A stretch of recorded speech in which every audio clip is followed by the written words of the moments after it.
Build up to the Champions League final continues in Kiev. SPI has Real Madrid as a slight favorite over Liverpool, as do the odds makers.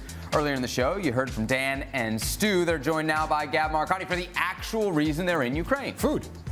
Game. Thank you very much, Seb. Well, it's become an annual tradition. They let me out of Bristol to come to the Champions League final. And you look at this, boys, I think of all the ones we've covered over recent years, this is certainly the one where there seems to be more excitement, certainly from a neutral's point of view of what we can expect.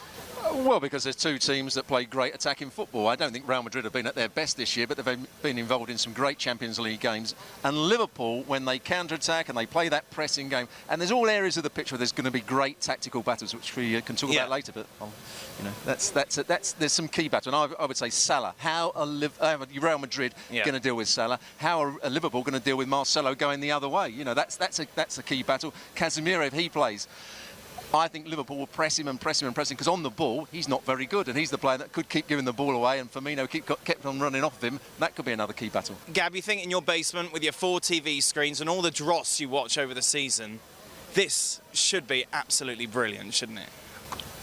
I think so, Dan. I mean, these aren't necessarily the two best teams in Europe, but they're two teams that on the night when everything's clicking, I think they're almost about as fun to watch as anybody. And the fact that we know that Liverpool are going to attack Real Madrid, and it's going to be so fascinating to see how does Zidane react to it. So many attacking options, so many combinations, especially in that front three.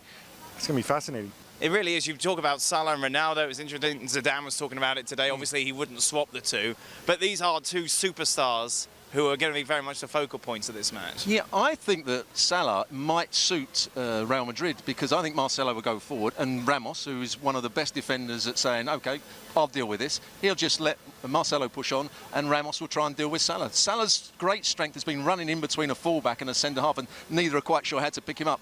In this game, I think Ramos will just say, I'll pick him up, I'll deal with him, we'll go from there. I mean, the other end, you've got Ronaldo, a little bit of a dip in form over recent weeks, but this is, of course, the stage in which he normally shines. Yeah, and you have Ronaldo with a dip in form. You've got Gareth Bale with a real spike in form as well. Doesn't make a difference, though, does it? Well, you think he's not going to start? Of course, he's could have scored 20 goals at the weekend. It wouldn't have made any difference, but Zidane knows his starting 11. You know what? I'm not 100% sure on that.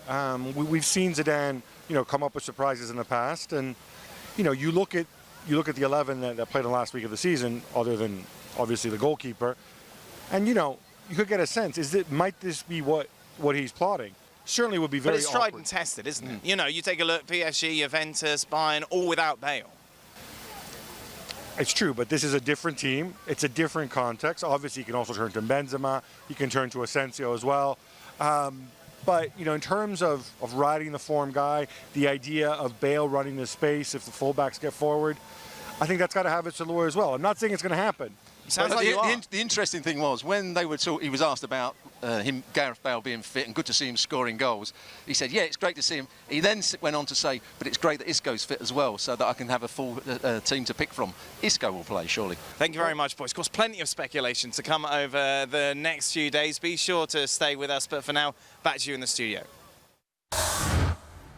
So the guys seem to think this is going to be a thriller, but finals tend to be a little bit more cagey than that. Julian, I'll start with you. What do you expect on Saturday? Yeah, I'm with you with the caginess of some finals, but if you look at them, at those two teams, it's hard to believe it's going to end up like 0-0 and penalties or just 1-0 wins somewhere, because Liverpool only know how to play by attacking, and that Real Madrid is just so good going forward as well. I think for me the most fascinating is what Zidane is going to do, what formation he's going to play. Will he go 4-3-3 as they've played so many times before? Will he play Isco as a number 10 behind Benzema and Ronaldo and the 3 midfield behind him? Will he play flat 4-4-2 with Vasquez and Asensio as 2 wingers with that width that can prevent Robertson and Alexander-Arnold to go forward for Liverpool? It's fascinating, I think, tactically, the battle between Zidane and Klopp. Shaka, what do you see more here, cracker or a tactical stalemate? I think it's a cracker. It can only be. Look, Real Madrid can play any which way. Liverpool only know one way to play. It'll be a cracker. It'll be two pretty exciting teams who've taken fairly different paths as we look at their records through the Champions League. Most of the numbers, at least statistically, favor Liverpool. We await kickoff on Saturday.